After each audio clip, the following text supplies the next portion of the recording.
I've learned to adapt. Yeah, exactly.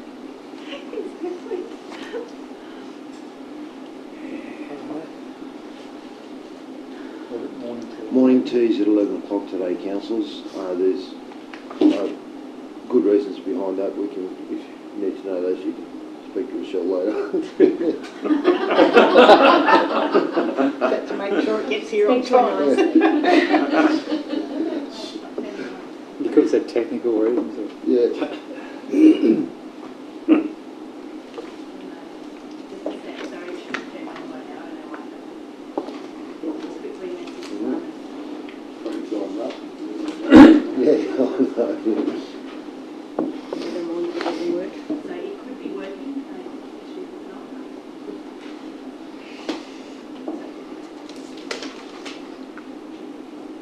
It's actually the youth council presentation, isn't it?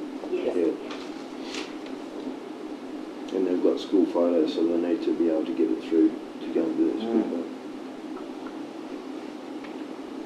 Longer first quarter, won't it? Sorry? Longer first quarter won't hurt us. No, that's right. You might get on and run amok.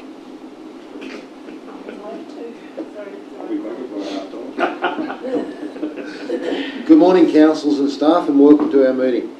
Due to COVID-19 restrictions regarding gatherings and the need to comply with social distancing measures, all council meetings will be held by video conference until further notice. Residents will not be able to attend meetings in person. Federation Council wishes to advise members of the public that council meetings will be live streamed so that the public may view the proceedings of the meeting in real time or later, and will be available after each meeting on council's website. I'd like to acknowledge the traditional custodians of the land which we are meeting today, the Bangarang people, and acknowledge the Aboriginal and Torres Strait Islander people who now reside in this area. I extend that respect to elders past and present of the Bangarang nations. And also would like to mention with sadness the passing of Uncle Freddie Dowling, a great mentor for the Bangarang people that's worked with Federation Council on a number of occasions through Australia Day proceedings and various educational trips and presentations here to Council. So I give that thought to Uncle Freddie Dowling today. Apologies. Any apologies or applications for leave or absence by councillors? Recommendation there, Mr Mayor, 3.2, that Councillor Meagh will be granted a leave of absence for all meetings for period as outlined there. Would someone like to move that? Moved by Councillor Law, seconded by Councillor Kennedy. All in favour? Against? Carried. Okay, confirmation of minutes. Confirmation of the minutes of the ordinary meeting held on the 16th of February 2021. Would someone like to move those minutes, please? Moved by Councillor Whitechurch, seconded by Councillor Kennedy. Any questions or comments? If not, I shall put it. All in favour? Against? Carried. Disclosure of interest? There be none? Haven't received any, Mr Mayor. Mayoral minute item number 6, 6.1. The first one was in respect of Uncle Freddie Dowling's passing. I've made note of that in the acknowledgement of the country, but certainly like to send the family a letter from council, a sympathy card, and thank them for all his fond memories. Councillor Thomas. I just want to say a few words if that was okay. Sorry. Can I say a few words in regards to Uncle Freddie Dowling? Absolutely. Yeah, just with his bail and his passing, I mean, we're all very saddened, but what a legacy he leaves for us. How exciting that we actually had Uncle Freddie in Chamber about 2 years ago, and he was able to sit with us fairly diligently and go through his maps, and he was able to leave these maps with us, and we all should have got a copy, because it means there's history in our hands, and he was able to convey that to us, which I think is, just so humble to be part of that experience. And I mean, the other point of call is his children's books that he's also written. I mean, what a gift for a child to receive this. And I would like to think that any children that have them in their homes or in their libraries, especially our own libraries, that we all should be sitting them out, if our library does have a copy, sitting them out and actually say, that is a good way to acknowledge him as a person and the gifts that he has left us. Thank you. Thank you, Councillor Thomas.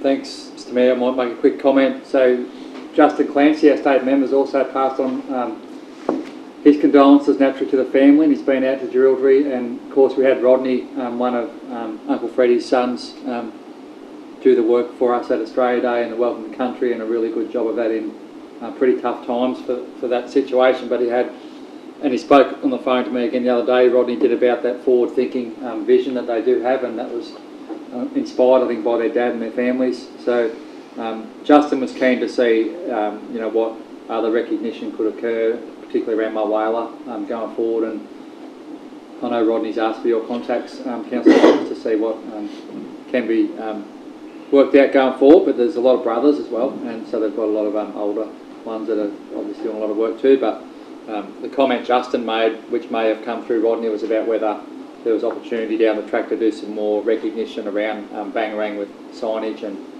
which we continue to look at with all our projects naturally where it's suitable and relevant. So we're just going to work forward on that basis and see where that takes us as well. But yeah, certainly pass on my respects and thanks to all the work Freddie's done across the area. He's done a lot of work with site assessments and other work even for developments and things. He was the go-to for a lot of different groups when they wanted to get that connection. So. Very good, thank you. The next item is, I'd just like to express my personal and Council's disappointment with the latest round of federal funding for COVID funding. There was a article came out with Murray Regional Tourism. The General Manager might like to make a comment on that, but unfortunately Albury and I think Mildura have been left out of the concessions for the airlines, as well as a number of other things. Yeah, so that's basically summed it up. The federal government announced as another initiative support for regional airports, so travel support packages and even for airline operators. So MRT, Murray Regional Tourism, came out very strongly. The fact that Albury's been overlooked and Mildura, and I know even the Deputy Prime Minister, Michael McCormick, was also questioned on that on the Insiders program, where Wagga's not even on that list either in that regard. So certainly Wagga's not as impacted by the border things as what we are all along here, but particularly Albury and the flow on that would have had out through our area. So just want to highlight and support MRT's media release in that regard, and the Mayor will probably be asked to comment going forward to continue to leverage as much support as we can into those areas. Thank you. And the last one is, I'd like to acknowledge Rolly Bennett, a local vet who's probably serviced most of your cats and dogs and of the councils in the room, but to thank Rolly Bennett for his professional life and what he's given the area and provided the area with his services, and to wish him all the best in his future retirement. So, good night.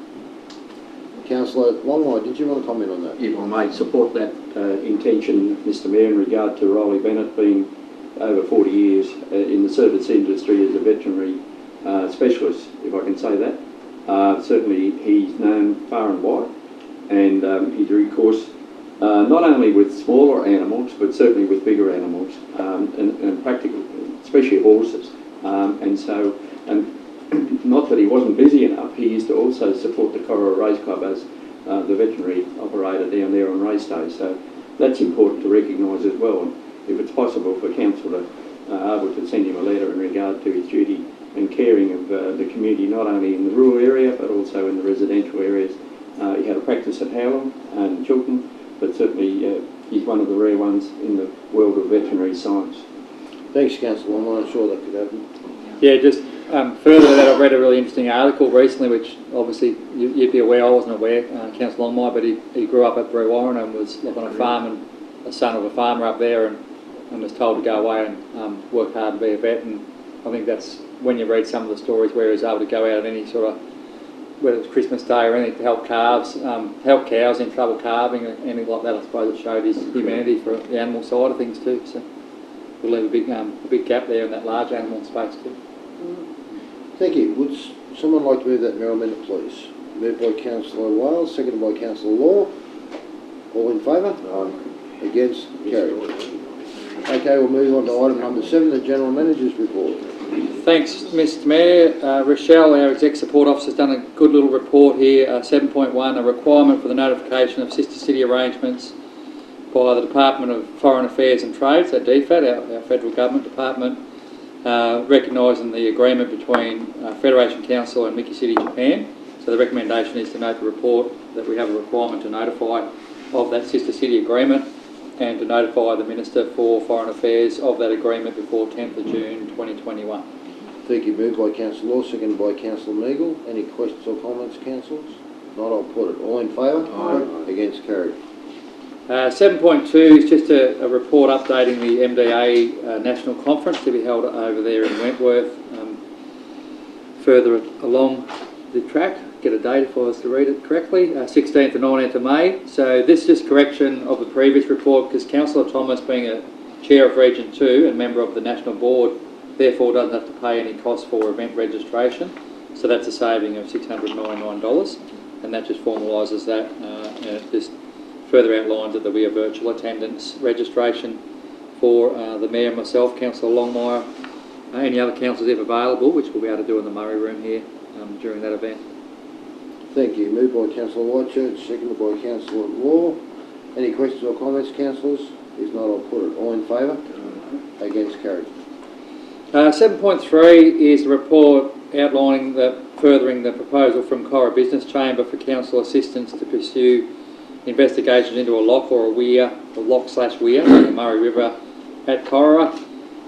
Recommendation there is to note the report on the possible project, and that council will finalise a discussion paper on that possible project and undertake further engagement, including with relevant New South Wales state government agencies, and receive further reports as the matter progresses. Thank you. Moved by Councillor Whitechurch, seconded by Councillor Kennedy. Any questions or comments, councillors? Councillor Whitechurch.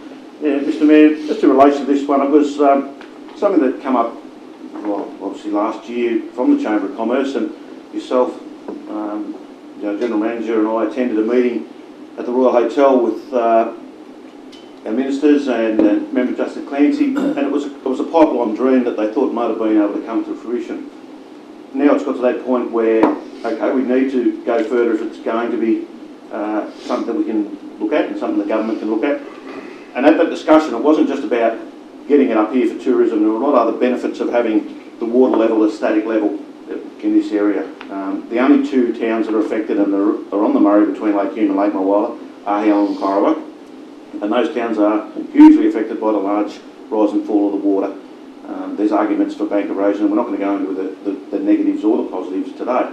But the idea of council supporting it is so that there can be a full investigation done, and that we can find out what the problems will be and what the landholders are going to be affected or not affected, the fish, the ecosystem, the whole bit. So, yes, it's ideal for tourism for these towns, and we all know that towns on the river that have constant water, especially in the summer or long weekends, flourish, and this town doesn't flourish when there's no water. The tourism just can't survive.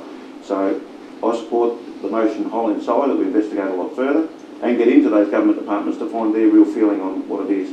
But in doing that, making sure that all stakeholders are covered and have their input right along the process.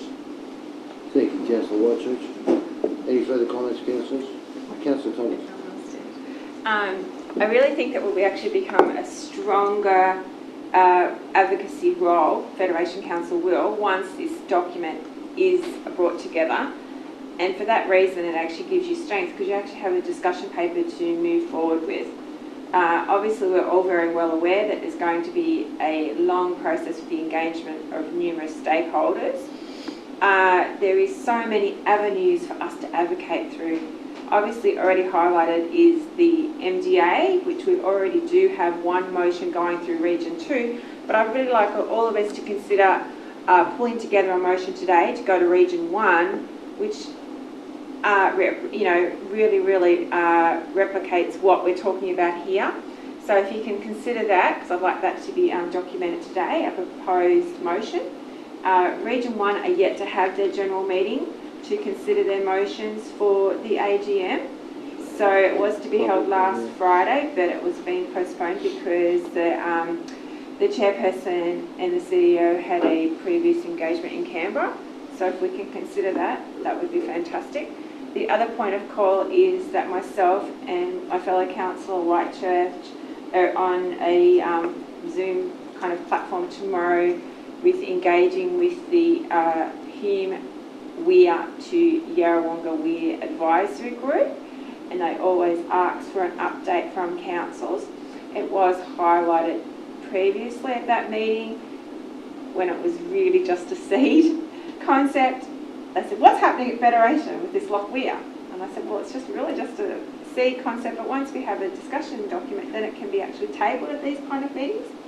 Call for conversation and comment. The other way that we can also advocate is through, which I received an email from our General Manager, was some feedback from the meeting that we had in this room with the DPI with their water strategies, their regional water strategies. So once again, once we have this document, we can actually take it to those regional water strategies, and because they're actually progressing quite well because there's on set time frames. So moving along from that, if we can look at pulling together a motion to go to Region 1, would be great. Thank you, Councillor Thomas, and we're just attending to at the moment if the mover and seconder were in agreement, we make that point 3 of that recommendation. Yes, that would be. Which is going up there. Obviously, we may not get the motion on the books today, but we can just make sure that everyone's happy with that to happen. Yeah, I think we're one step ahead. Did you want to add that, or you just mentioned you were seeking that today? I'm just seeking the support of the Chamber to actually have a motion go to Region 1 to go then to conference. Yeah. So it needs to be today then? Yeah. Mm. Well, that just doesn't really lock because imagine, both sides of the argument, but it just says to seek the support of the MDA Region 1 to progress the discussion later to pursue the possibility. Is that? I just think you could just take it that you could actually include that as well, but I just think we need to have a motion that Region 1 are going to support, because that will actually give you opportunity. You think about Region 1 is cross-border, so if that can go to the next Region 1 general meeting, you're actually going to have your fellow LGAs in the room with you. So if you can get their support as well. And Councillor Thomas, I think that'll do exactly that. That council seeking support of Region 1 of the MDA for the progression and discussion paper to pursue the possibility of Weir Loch and Corolla. That would be a good start to that, and we can take that to Region 1. But it's certainly get it on their agenda. Yep. Okay, mover and second happy with that, so if there's no further questions, I'll put it. All in favour? Against, carried. 7.4, capital expenditure reviews responses from the Office of Local Government. So this report tables letters received by the Office of Local Government regarding 3 what we call CapEx reviews that Council's completed for projects being Cora Swimming Pool, Mawala All Abilities Play Space and Urena Aquatic Centre Leisure Centre. Urena Aquatics Leisure Centre Facility. Would someone like to move that recommendation? Please, moved by Councillor Longmire, seconded by Councillor Whitechurch. Any questions or comments, councillors? If not, I'll put it. All in favour? Aye. Against? Carried. 7.5 is a update on Ballpark Caravan Park contract update. So Council did award on the 16th of January 2021 a contract to Remlap Proprietary Limited to undertake management of the Ballpark Caravan Park from 1 March this year, and this is just an update report noting that we've been unable to execute that contract at this stage. We're working through with that preferred tenderer on insurance matters primarily. So this report just to advise we're continuing in with the staffing management model that was in place, albeit we're having to seek some relief staff as well, given the intention was by 1 March there'd be a full contract in there. So we're working through. There's another meeting late this afternoon with those potential contractors to see if we can get to some sort of agreement on insurance matters within the park so they can fulfil their tender they submitted, ensuring that they'd be able to meet those requirements. So that's just an update report for Council. Moved by Councillor Law, seconded by Councillor Meagle. Any questions or comments, councillors? If not, I'll put it. All in favour? Against? Carried. 7.6 just notes that the meeting day at 11 a.m. that we'll read now, so around morning tea, or it looks like soon after that we'll have the Federation Youth Council presentation, and it looks like they'll all be attending, or quite a number of them presenting to Council about their progress and their future planning. So that's just for noting. Thank you. So now we'll move on to, thank you, Mr. General Manager. Thank you. Item number 8, Director of Corporate and Community Services report. Thank you, Mr Mayor. Good morning, councillors. This first report at 8.1 provides you with a summary of the financial performance for the month ending 28th of February 2021. Key highlights of that are that year-to-date expenditure is currently tracking at 65% of the full year budget when we're 2/3 of the way through the year, so that's on track with where we would expect it to be. There's currently $8 million in debtors owing to council. Approximately $3 million of that is rates and charges, which the majority of that will be paid when the next instalments are due later this financial year.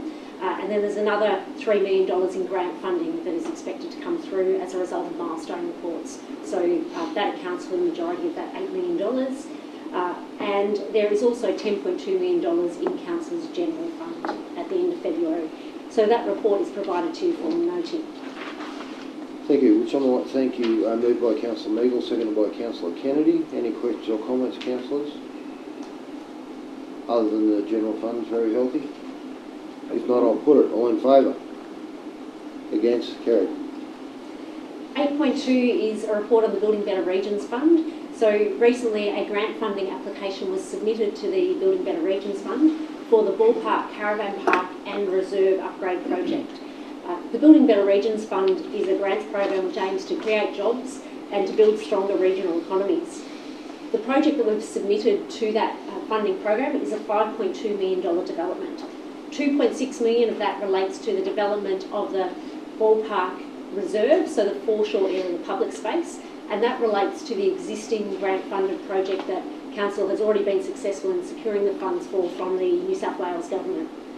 The balance of the $5.2 million, so $2.6 million, that we are seeking from the Building Better Regions Fund is to improve the infrastructure at Ballpark Caravan Park.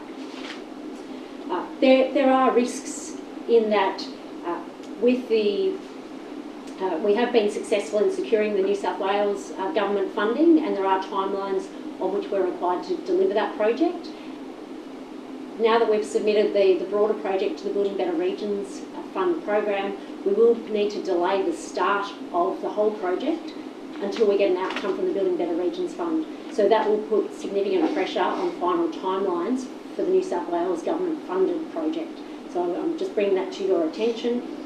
There are a number of options for Council to consider, which are detailed in the paper, and the recommendation to you is to note the report and to endorse the submission of the Building Better Regions Fund application for the Ballpark Master Plan project with a project value of $5.2 million to further develop the Ballpark Caravan Park and the adjoining Ballpark Reserve. Thank you. I have a moved by Councillor Wales, seconded by Councillor Longley. Any questions or comments here, councillors? If not, I'll put it. Councillor Longley. Yeah, just a question, if I may ask the Director in regard to a time frame for the opportunity for this funding. Councillor Longley, when you were talking about time frame for the announcement of fundings, Yes. there's usually uncertainty about when successful projects will be announced. Sometimes they are announced as part of the May federal budget.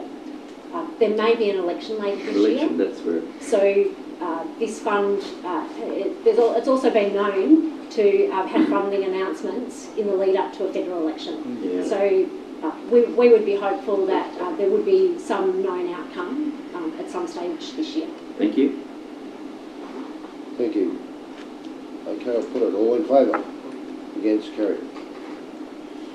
8.3 relates to a new licence agreement for hangar number 5 at the Corowa Aerodrome. There's been some outstanding issues with this one, with transfers and things like that, and so now we're seeking for Council to note the report on the new licence agreement for hangar 5 at the Corowa Aerodrome and to endorse the entering into a new licence agreement for 10 years commencing the 1st of July 2021 at a commencing rental of $174.42 per annum with a 5-year option plus payment of annual landing fees and annual CPI licence fee increases.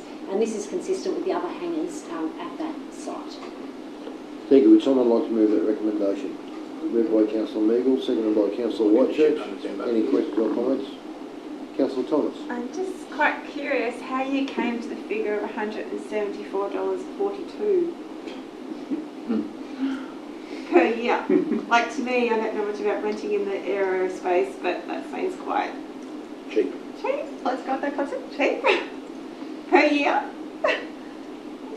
So I would need to do some further follow-up on exactly how that figure was determined. However, I can assure you it's consistent with the hangar agreements that are in place. We all at need that to go and site. rent. We all need to go and rent hangars. Stop letting it out. I was just wondering, Councillor, Director Shannon, some clarity when you read that recommendation out, it was very clear, but point 2 doesn't say per annum, Yes, thank you. so maybe that should be Yeah, added in that's- for clarification. I was thinking, is that per month, per week, per... Per week. It But when you is say per annum, it's just... it is a per annum figure, it should be a thank you, yes, yeah. I will perhaps, if I may, Mr Mayor, add to that, we are in the process of developing a leasing and licensing policy so that rather than dealing with some of these agreements in an ad hoc approach as each one comes up, so that we have a consistent approach that we apply across leasing and licensing of council land and assets. So that will be something that you'll see more of in coming months. Wow. Question. Yeah. Councillor Longley. Director Shannon, that lease to me seems incredibly cheap. I understand that it's consistent with the other leases there. But we maintain those buildings ourselves, or is that part of the lessee's responsibility to continue with maintenance? My understanding, it's their responsibility to maintain the hangar infrastructure that is on the site. Not, as in the lessees, it's not the council's role. Councillor Law. Yeah. As this is a 10-year agreement, is there any room for increase in the rental over the 10 years, or is that a fixed price? There is a CPI increase that is factored into this. That's why it gets 42 cents. There's not a market review, if that's what you're referring to. There is just a CPI increase. That's something that could be considered if that's what where council wanted to proceed. I'm just wondering, Director, would that be consistent with other hangars in neighbouring airports? Or I think so. I'd have to take that as a question on notice, yes. Thanks, Mr Mayor. Any advance on that one, councillors? They did have, just through that, Mayor, too, they did have, Coruscant started a business plan, master plan process with Landrum and Brown for that Cora aerodrome, and then that carried through to the merger and it was continued on. It never got to a fully adopted plan, but it didn't highlight any great demand for those hangar spaces out there. They did show that they're out there and there's minimal activity with some of them and whatever, but they also didn't flag a great revenue model projection either for the future for any of those existing hangars, or they couldn't see that it was going to be a great money spinner for council or more much room to adjust those going forward. What I've noticed is that they are pretty ad hoc out there. It's a pity they weren't done much more uniform and done in a better row. You've got a shed this size and a shed that size, so it seems to be a bit, which probably lends itself to the fact that they own them themselves. They probably just got a lease agreement years ago and been able to.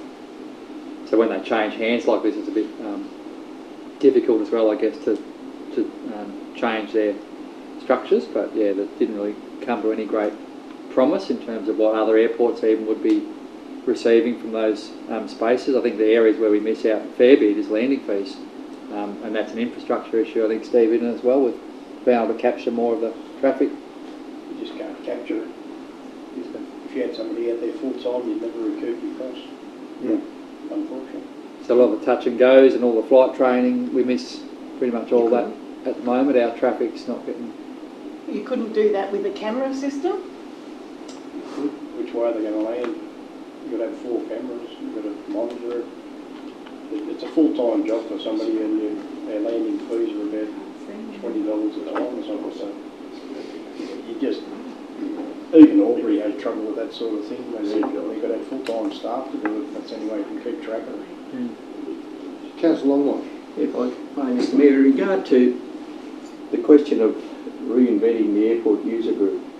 I think it's important that there's consistency somehow between the understanding of the people that use it and us as the operators. I think there's something needs to be figured there in going forward for the future of this sort of discussion. I'm sensing that council orders are amazed about the price of what the lease is. So I think there's something that needs to be initiated to go forward with the airport user group.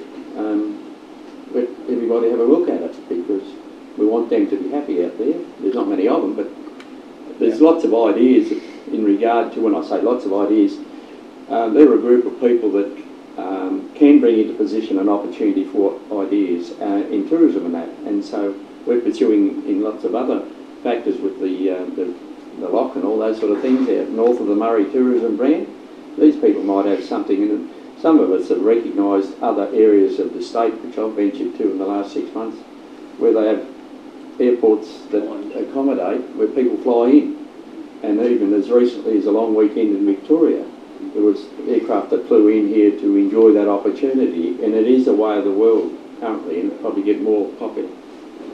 I think, and there has been a commitment that we do reactivate that group. They've got an electronic mail out list, but I think, especially going forward with draft budget, there's been a lot of work done through engineering on the new standards, the new manual to operate the aerodrome, and everything's going up and up. So I think to give them a lot of that information too, so they're really aware of where we sit with that asset out there and where our constraints are, but in a positive way, see what they want to offer, and so we'll take that as an opportunity to do that as we work through the budget process. Thank you. Councillor Whitchurch. Yeah, Mr Mayor, obviously the hangar situation's a bit of a across-the-board thing. Through my previous employment, we built a hangar in another shire, and the guy that we were building it for said that if he spent $200,000 on a concrete tilt panel big hangar, he could store his plane, his boat, his caravan, and he could actually live on site at that place. And in that same airport, there were so many people living there in their business. There was a spray painter, there was a mechanic, and they were all in the industrial concept, because the rent was so very cheap for the hangar. So it's probably a little bit of a loophole. And I mean, we're not reinventing the wheel. This was a lease that was redone in 2013 by the former Corowa Shire, so it was brought to their attention. They were leasing it out for $170 a year, and the guy didn't just buy it then. He'd owned it before that. So, it's probably been that for 20, 30 years. I'm not saying it doesn't need to be revisited, but it's certainly a different use of the land in other airports. So. Yep. Okay. Mr Mayor, it could be an option open to council to enter into a licence agreement for a shorter period of time if council wished for further work to be done on the licences in the hangar and the fees and the conditions and what people are actually using them for. If council was seeking to do that, I'd be recommending that a licence term of maybe it's 2 years or something like that be entered into to enable that user group to be reconvened if that's the position that council would like to take. Can I move an amendment in that regard? Yes, Councillor Moykin.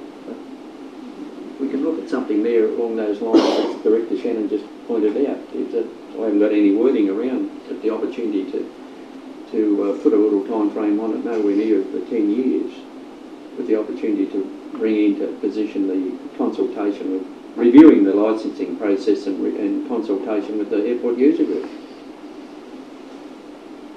Okay, we might be just trying to point to there. Councillor Thomas, did you want to make a comment? I just wanted to ask a question more than anything. You spoke earlier about the draft master plan for that particular precinct. Is there appetite to actually finalise that draft or revisit the draft, that master plan? Yeah, so the process negotiating through which council had agreed with the Amber Aviation process was that they would then partner with council to redo a whole new master plan for the whole site based on them being that anchor tenant. So things aren't moving forward quickly on that process, so we need to get to an end point there one way or the other. that would flush out whether we need to then reactivate that ourselves and look at what the landscape looks like now with COVID and airline traffic and those sort of things. So that certainly was considered as part of that leasing arrangement, which would have been a long-term lease, as to how that new plan would look like, because their footprint would be a lot different to what the original draft master plan was looking at a whole range of things, but nothing was really coming out as a strong possibility. It basically said regional airports don't have any real opportunity to pick up new passenger transport. There might have been some commentary about possible ag, produce flights and those sort of things, but really looking at those areas. But we've got Army back here now, so there's other things where those existing users would probably want to bring a range of different things to the table now. So that's something that we need to do for sure. So councillors, point number 2, this is a suggestion if the mover and seconder were happy. The council endorsed the entering into a new licence agreement for 2 years, commencing 1st July 2021, at a commencing rental of $174.42, full stop, plus payment of annual landing fees and annual CPI licence fee increases. We take out with the 5-year option. Would the mover and seconder be happy with that?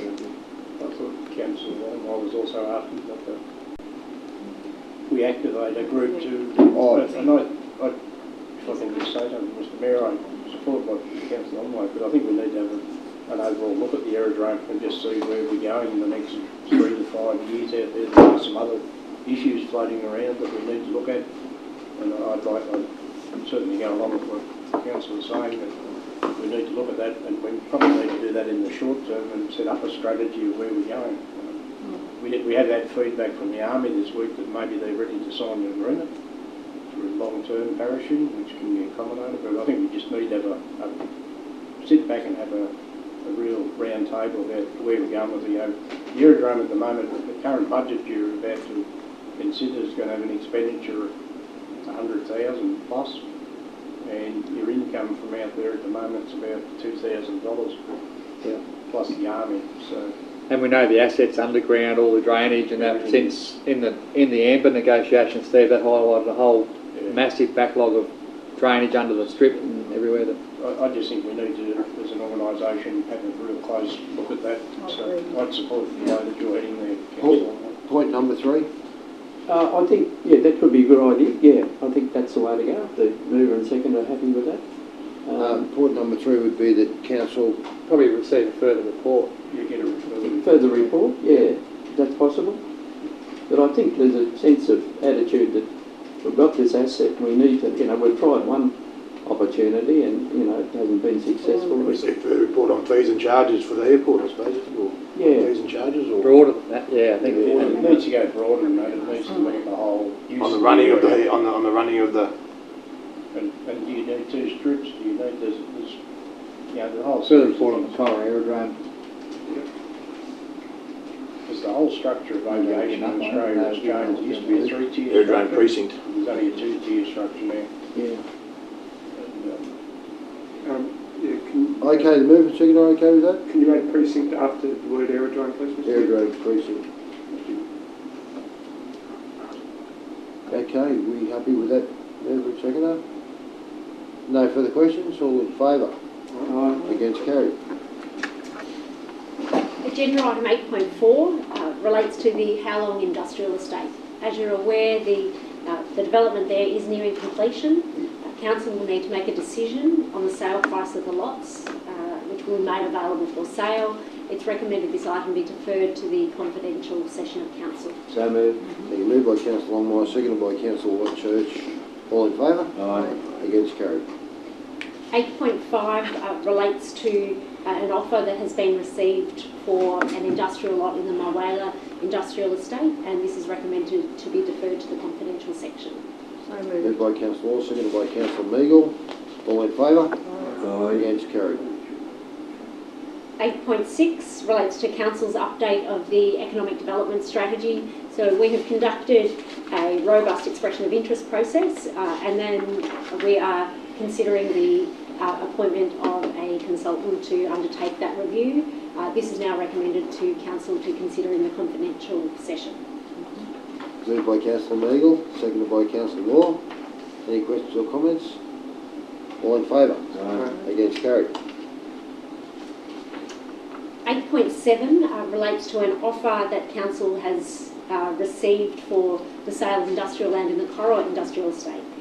So the offer that's been received is at the existing sale price for council land in that estate. And as a result of that, the recommendation before you is to note the report and to authorise the contract of sale and the affixing of the common seal on the contract of sale and associated documents for 6 Cobar Court, Corowa. Thank you. Moved by Councillor Whitechurch, seconded by Councillor Wales. Any questions or comments, councillors? If not, I'll put it. All in favour? Aye. Against? Carried. 8.8, this report is for council to receive an offer for land in the Corowa Industrial Estate that is lower than the previous benchmark that has been set by council. It's recommended that this be deferred to the confidential session of council. Thank you. Moved by Councillor Meagle, seconded by Councillor Law. All in favour? Aye. Against? Carried. 8.9, this report provides an update on the Australia Day Awards and community celebrations that were hosted this year in Urana on the 26th of January 2021. The report is recommended to you for noting. Thank you. Moved by Councillor Kennedy, seconded by Councillor Thomas. Any questions or comments? If not, I'll put it. All in favour? Aye. Against? Carried. And my final report, 8.10, relates to our Youth Council. Provides an update on the amazing work that has been undertaken by the Federation Youth Council. Given they will be joining you at 11 a.m. to do a presentation on what they have been doing, I won't go into detail, except to acknowledge the fantastic contribution that has been made by this group of young people in our community. And I look forward to seeing them grow as leaders in future years, in our community and the broader community. So the report is recommended for noting. Thank you. Moved by Councillor Wales, seconded by Councillor Kennedy. Any questions or comments, councillors? Councillor Wales. Yes, Mr Mayor, looking forward to this report. It's a very important group. We'd love to hear from them. Thank you, Councillor Wales. I'll put it. All in favour? Against? Carried. And thank you. Thanks, Mr Mayor. Excellent. And now we'll move on to item number 9, Director of Development and Environmental Services. Thank you, Susan. Thank you, Mr Mayor. Good morning, councillors. Item 9.1 is your building approvals undertaken for the month of February. Again, we've had another big one, and I would like councillors to note the value of works that's been undertaken already, and we're only 2/3 through the year. Thank you. Can I have a move, please, councillors? Moved by Councillor Longley, seconded by Councillor Law. Any questions or comments, councillors? If not, I'll put it. All in favour? Aye. Against? Carried. Item 9.2 is the development applications determined under delegation. Happy to take any comments or questions. Moved by Councillor Longley, seconded by Councillor Law. Any questions or comments, councillors? Just a comment. Councillor Longley. That's Director Appleyard suggested the record numbers and so forth, and obviously that's put a lot of hard stress on our employees, and I think they've done a fantastic job to get through that workload. They're already understaffed, and that's just, I believe that council should recognise their effort. Thank you, Councillor Longley. Councillor Whitechurch. Yeah, Mr Mayor, just a query. The application for change of use of local centre residential land in Sanger Street. Is that able to be disclosed what that is? I mean, just... That's the physiotherapist that's moving into the former tile shop on top of Sanger Street. The team have been working exceptionally hard. I've even got the fluoros and the bricks back on because we are that short-staffed at the moment. As you'll be aware, the incentives from state and federal government for residential require works to be completed or commenced by the end of March, so we are seeing a major upswing in requests for especially commencement inspections. So if you're looking for us, we're going to be out on site all the time at the moment. Thank you. If there's nothing further, I'll put it. All in favour? Against? Carried. 9.3 is the regional and state significant development applications lodged. There's no change from the last reporting period. So moved by Councillor Longmire, seconded by Councillor Law. Any questions or comments, councillors? Not, I'll put it. All in favour? Against? Carried. 9.4 is the community areas and facilities hire policy. This was out on exhibition some time ago, and it's just back to council for adoption. No submissions were received during the exhibition period, and this will allow for fees to be varied for certain groups. such as community groups and not-for-profits. Thank you. Moved by Councillor Whitechurch, seconded by Councillor Kennedy. Any questions or comments, councillors? Councillor Whitechurch? Just a quick one. I think that's a great thing that we've looked at offering discounts to a lot of those early child groups and some of our services clubs. I mentioned at our last council meeting that the Festival of Dance have actually got a dance at the Oddfellows Hall. It's outgrown that now, and they're looking to go into the Memorial Hall, but prior to this, probably the fees didn't warrant hiring the hall, but now it gives them the opportunity to hire the hall, and the hall is getting used, so I think that's a great thing. Excellent. Councillor Thomas. It's just a small comment. I would imagine that when people hire a facility of council, there should be opportunity for it to be furbished with an ability to have a cup of tea. I'm just letting you know that Bay 13 has none of those facilities. It was lovely that we had it refurbished, but it hasn't had any crockery, no cutlery, not even a jug popped in there. I don't know whose responsibility that is. Okay. I'll take that on notice. That'd be great. Thank you. Question on the railway building, the Bully Varmanath up there. The toilets, I've heard, they leak around the bottom of the pan and so forth. Why aren't we repairing these? That's the next one. If we're the landlord. Yeah, I think That comes up in the next report. Oh, sorry. Thank you. Councillor Thomas, I just wonder, often in the past 355 committees have looked into the cutlery and the bits and pieces. That Who would be the associated 355 committee associated with Bay 13? Would be Lonsdale Reserve. That's who we're going to have to take it to. Yeah. I mean, I'm quite happy to take it to them, but just thought I'd just flag it with you. Usually they're on. Yeah. Okay, that's fine. They were asking me the question, that's why I thought I would actually fill it. And I'm not sure, because of that establishment of that facility, and I know at the start it was all who's got the keys and how does it all work, and it may have not been sorted out properly yet, but if it was something that you wanted and we thought the committee should do, it'll have to be, or should be, put through their terms of reference. That's clear as to what they do, and given that group's a leader in the paperwork side of things, it'd be good to make sure they we could re-endorse their delegations to say you are or aren't. I don't know whether they are or aren't, or whether it's a good idea or bad, but if it was to go that way, make sure we try and formalise it so our staff know and those groups know, Councillor Meagle, did you have a comment? I just wanted to move the recommendation. Thank you. There was a movement centre, was there not? Yeah, Whitechurch Kennedy, sorry. That's okay. All in favour? Against? Carried. Item 9.5 is facilities management, proposed capital works budget changes. So there's been a number of resolutions of council and a number of issues that have popped up with building maintenance. So this is essentially to move money from one facility to another to allow us to undertake those works. This does include the facility that Councillor Longley just discussed, as well as drainage at the Coral Museum and some works at the Civic Centre building. Moved by Councillor Meagle, seconded by Councillor Longley. Any questions or comments, councillors? If not, I'll put it all in favour. Against? Carried. Item 9.6 is a planning agreement for the upgrade of the water main in Lucan Street in Mulwala. Since this report has been written, we've had comment back from the developer's consultant, and there's a couple of minor changes with some of the wording in the actual document that will go out on exhibition, such as the contact details. But essentially the agreement is still the same.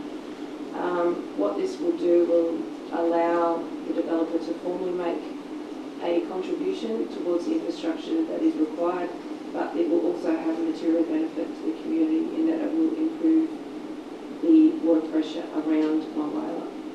So hence, the agreement has been drawn up and presented to council to go on execution. Thank you. Can I have a move, please, councillors? Moved by Councillor Kennedy, seconded by Councillor Thomas. Any questions or comments, councillors? If not, I'll put it all in favour. Against? Carried.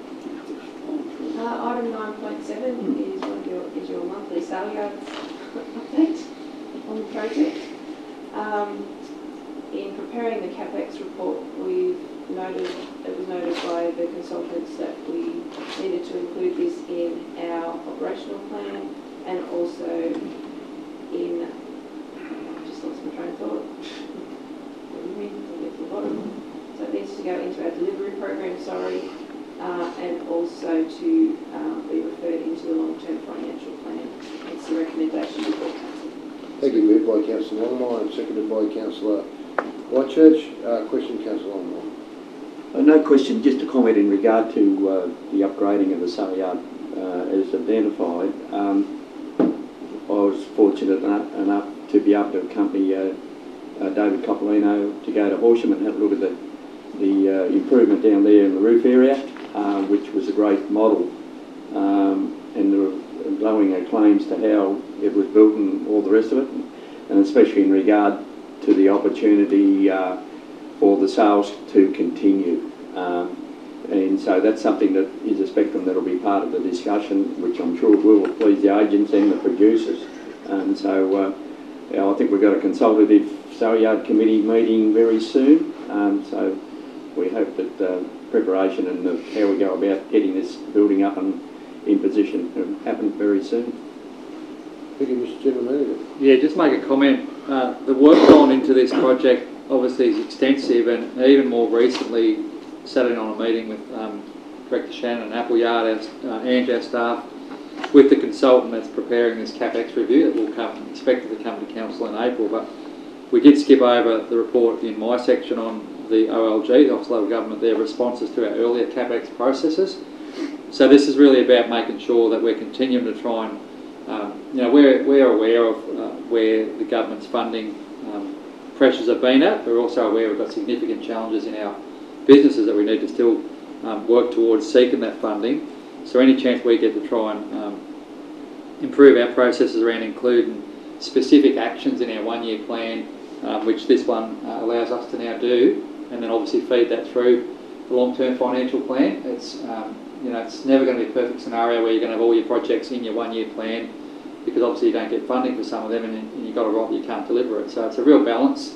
But I just wanted to impress upon councillors the efforts that the staff are going to ensure that the CapEx review, when it comes forward, will be as robust as we can, working with the consultant on that business, how that future costing would look on council, on the market, on the industry, and just want to impress upon the councillors that there is a significant amount of work going on each and every time we do these CapEx reviews to make sure we, without eliminating all risks, especially in our business units. There's always going to be risk when it's market driven, but making sure that the councillors are fully aware and then can fully question those things as they come to council, whether it be council meetings or workshops, as to what our thinking was around those recommendations for your decision making.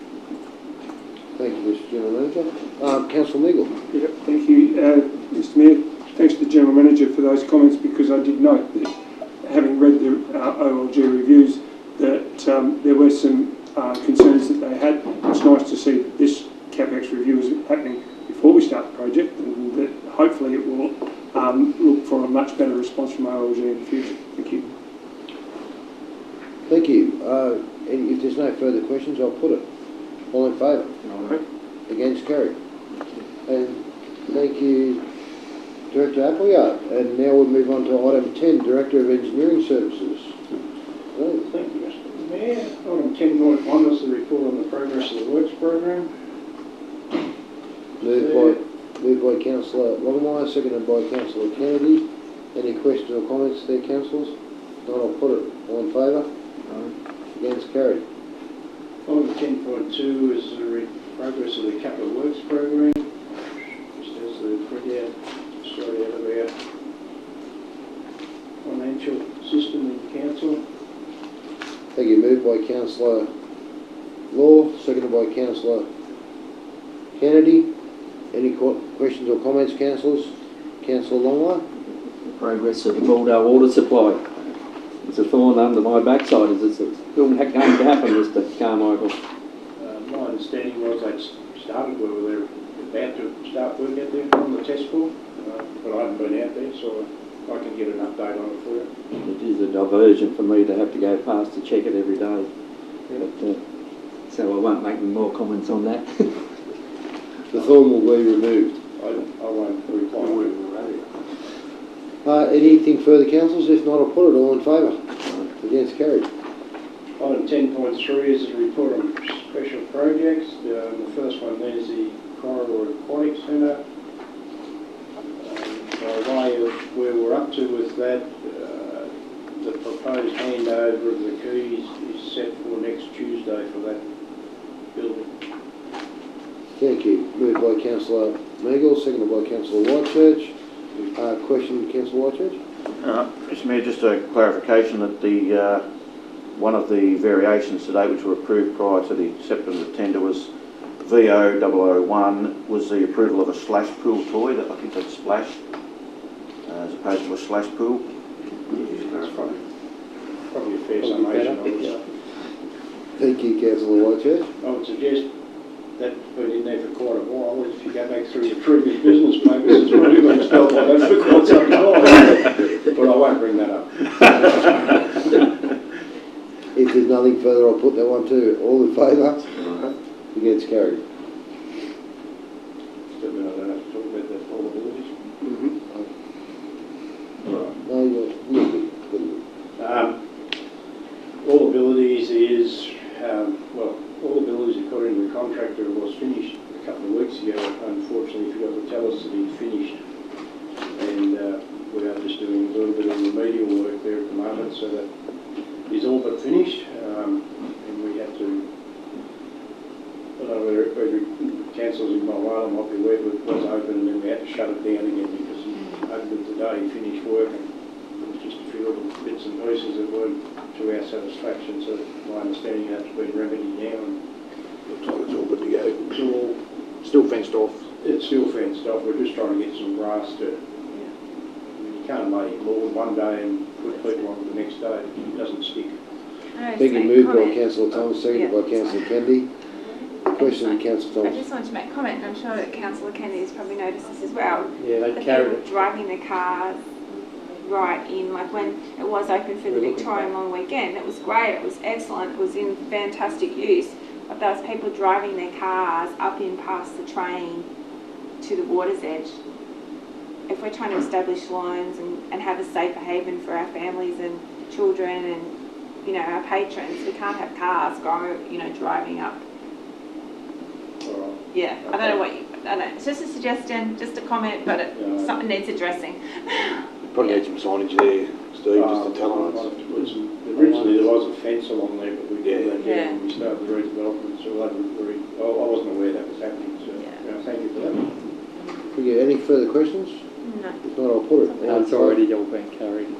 Yeah, we were just looking They back. got a bit carried away on us. Oh. Item 10.4 is the tender conduct report for the Lake Mulwala Boardwalk design and construction. So it's the lead up material there with a recommendation that goes to closed session of council. Moved by Councillor Law, seconded by Councillor Longley. All in favour? Against, carried. 10.5 is the draft structure plan to the corridor foreshore and Morris Park, and the final plan for adoption. Thank you. Moved by Councillor Law, seconded by Councillor Longmire. Any questions or comments, councillors? Whilst this report has a lot of detail in it, I must thank my fellow councillors sitting beside me who did a lot of this work when we did the director, sorry. When we did the assessment for the Ballpark, so that when we advertised the two together, a lot of people made joint comments about both proposals, so a lot of it, so this has been brought out. And there is a recommendation which is over a number of pages. Yeah, I've moved that recommendation. Got a mover and seconder? Over to comment. Yeah, thank you. Any questions or comments there, councillors?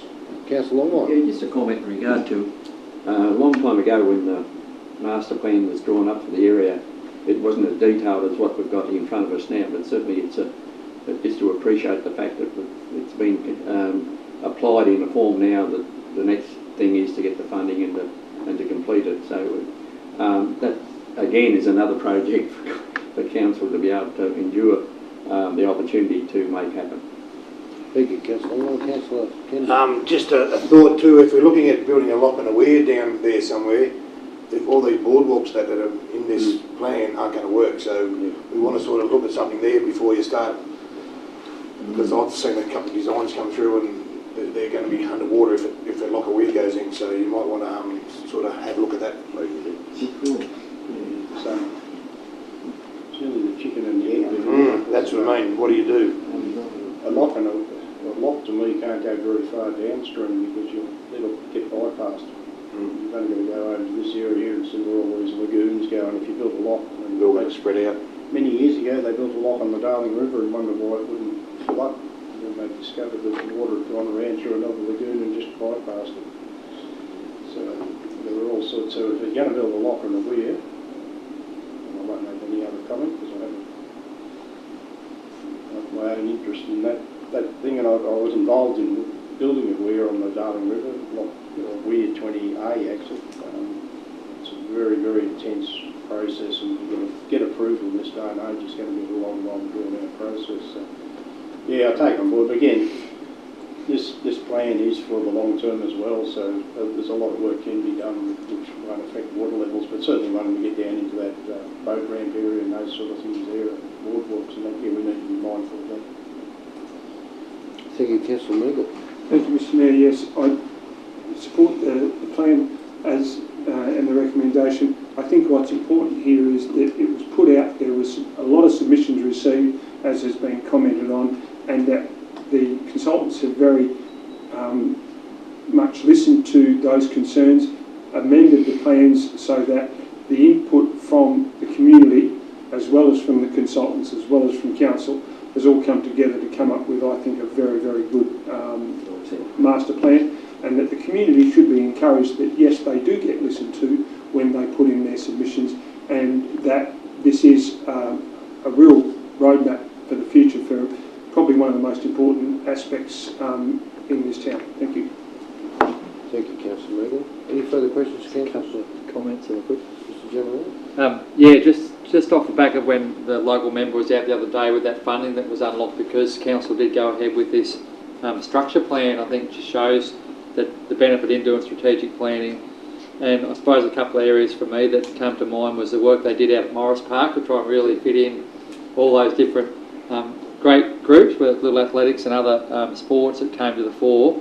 And just to Councillor Longmire's point, just to make sure we do realise that it is a draft structure plan that now adopting a structure plan, but the vision is, as we've already done within Ballpark, is to develop a master plan for that. So the detail about boat ramps and the infrastructure around the footy ground and some of those things now can be, as funding available and as those areas come forward with their ideas, you can always have that overlay blueprint as to what the original intent was, and knowing that you can develop master plans within that and try and keep as consistent as you can, but knowing that things do change. Really good point about river heights and what the group were intending as what they would see.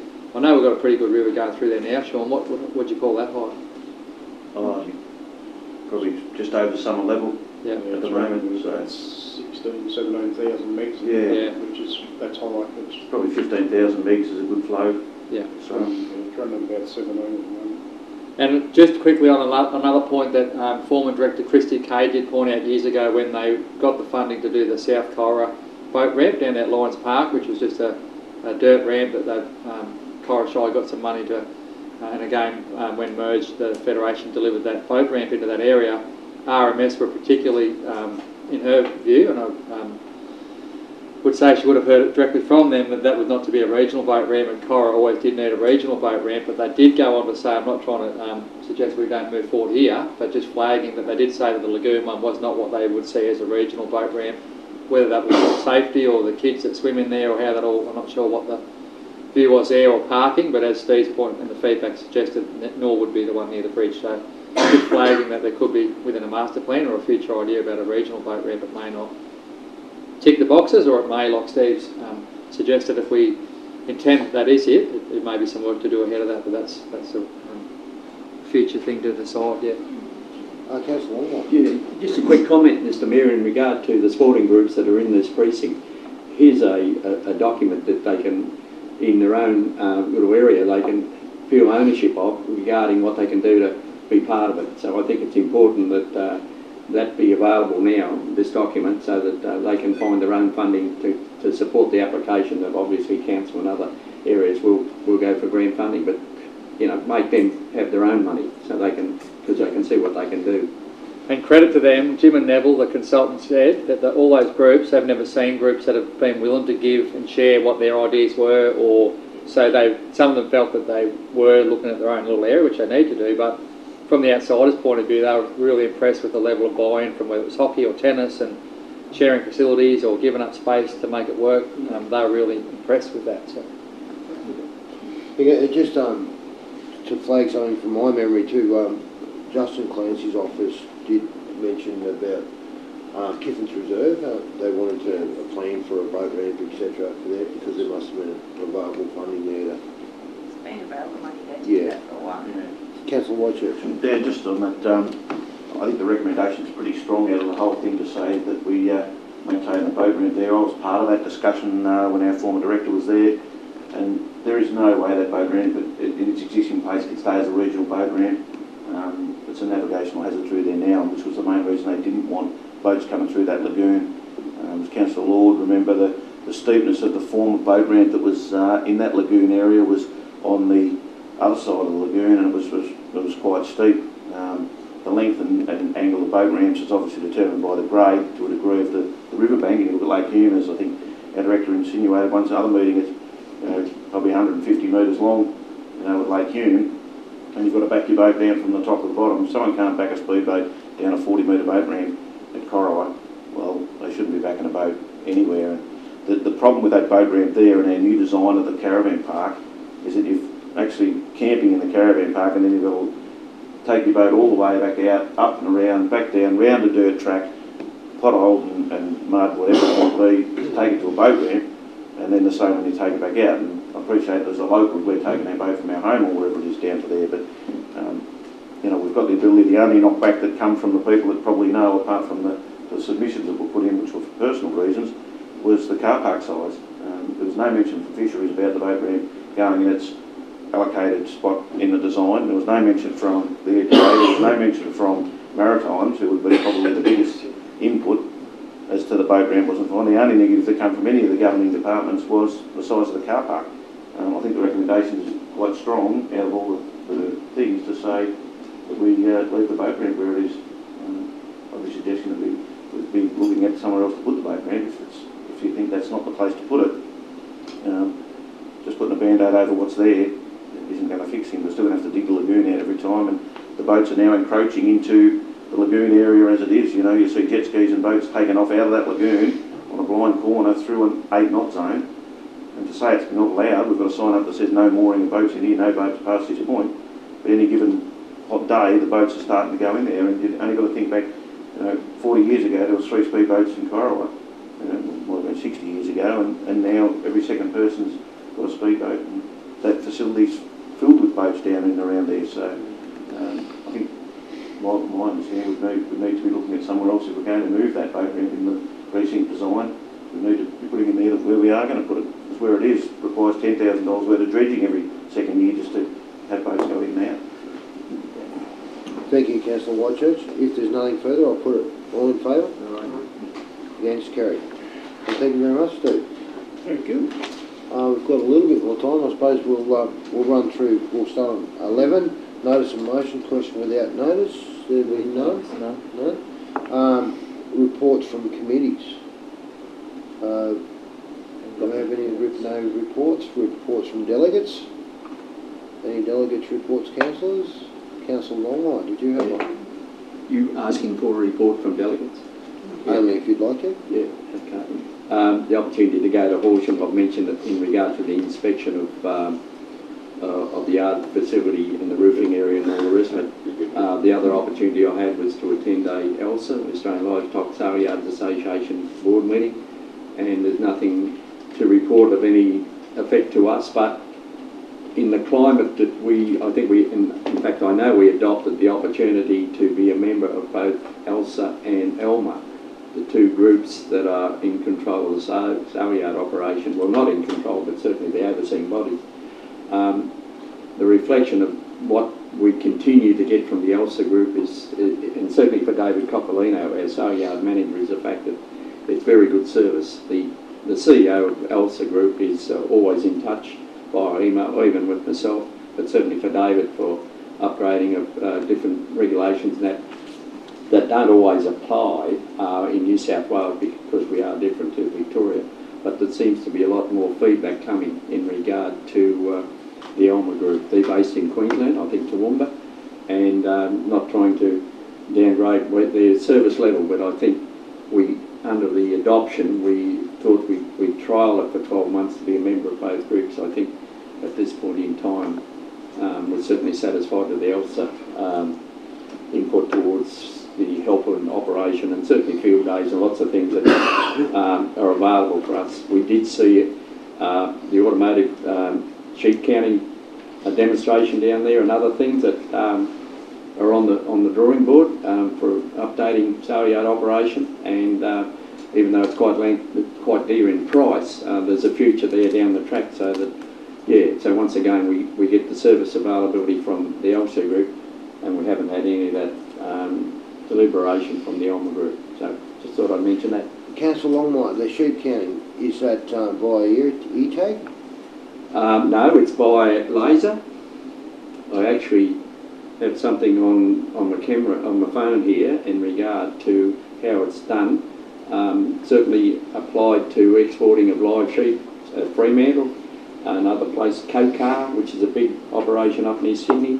The people that did the demonstration had that advocacy from these very big operations, and it's very unique in so much as probably 8 or 10 wide, the sheep running through a race, and it's got a coloured square on every sheep, and that just applies itself, and so they guarantee 100% count. And that is one of the things that is the discretionary out at every sale yard, really. The numbers onto the truck, the numbers off the truck, and the way it goes to the delivery point. And having said that, we have got one of the deliverers out here that operates, is a very, very good counter, so yeah, so we probably don't have to worry about spending a couple $100,000 for a while yet. Excellent. Any further reports, councillors? Councillor Thomas. Everyone knows that. I was able to go to a Caravan District, virtually, Caravan District Land Care General Meeting. I was able to go to Narunda to the Yanko Creek Modernisation Project, outlined to the community, which was a robust debate, wouldn't you think, Mr Mayor? Oh yeah. Very robust, which was good, because it was really great to go out there and touch base with them again. I attended the club's grants meeting here in Cora, which once again set the guidelines for how, and fellow councillor Whitechurch was on that as well. You would agree it set some of the guidelines for category 2, which was interesting in itself. Chris is across all that, isn't he? Yeah, which is really good, because it's really great to have someone in the room who is across those kind of things. Region 2 MDA General Meeting, an MDA Board meeting. Went to the Memorial Plaza opening, which was brilliant, wasn't it, Councillor Meagle? It was very good, and Councillor Kennedy was there as well, wearing a couple of hats, which is really good, because Kennedy builders have done a great job. It just looks really modern, and I think it'll be a space that we will utilise. So, yeah, which will be enjoyed by many, which is really good. I'd just like to thank those people who were able to come to the, especially staff, and how they handled the crowd in Moala at the special rate variation meeting. Thank you to Councillor Kennedy and our Mayor, who certainly had to stand and be proud as not only councillors but as representatives of our community, because I don't know how anyone else would describe it, and whether Councillor Meagle wanted to make comment, but I really felt the community didn't have a clear understanding of what we were trying to achieve, and I'd just like to thank those who stood up and really made it clear on what we are trying to achieve and why we're doing it. We're doing it for the whole of Federation Council. Yes, we are elected, and we are elected majority from where we live on that population base. but it had to be made clear that we do represent the whole, and yeah, I just felt, thank you very much. I can't say any more about it, but it was just well done in the end, so no good. And just one other point of call, I just wondered if I could just ask our General Manager, in terms of land care and the secretarial support, I did flag it with them. Do you know if a letter's gone to them yet? No, I haven't formally asked them, so I was wondering, need to catch up to get Yes, that sorted. would be great. Thank you. Thank you. Any further verbal reports, councillors? Councillor Meagle. Thank you, Mr Mayor. Just a couple of points raised by Councillor Thomas. I had the privilege of attending the opening of the Memorial Plaza, which I think is a great space and really shows the benefit that we've achieved from the Youth Council that Councillor Wiles alluded to before. A really great project to be one of 27, was it like rural councils, Mr General Manager? It was to get funding for it, showed the esteem that the project had, and to the constructors, and I thought it's come up very, very well. So it really shows and highlights the value that we do get out of Youth Council. I'd like to echo Councillor Thomas's comments. Congratulations to the Mayor and Councillor Kennedy for the way they spoke at the Mulwala meeting. I think they handled the situation very well, and also to Liz Zilliger, who actually understood the regional significance of the Aquatic Centre to the people of Mulwala. And I think that really changed the tone and the understanding of the meeting. So well done to those. Thank you. Excuse me. No further. Well, thank you very much. If there's no more verbal reports, I'll ask someone to move it, please. Moved by Councillor Kennedy, seconded by Councillor Whitechurch. All in favour? Aye. Against, carried. Item number 14. How are we going? We've got 10 minutes. We'll run through the correspondence requiring council action or for information. 14.1 is New South Wales Local Government Remuneration Tribunal. And 14.2, Melinda Pavey, Minister for Water, Property and Housing. And item 14.3, Murray Darling Association Delegate Report. And 14.4 was the Country Mayors Association.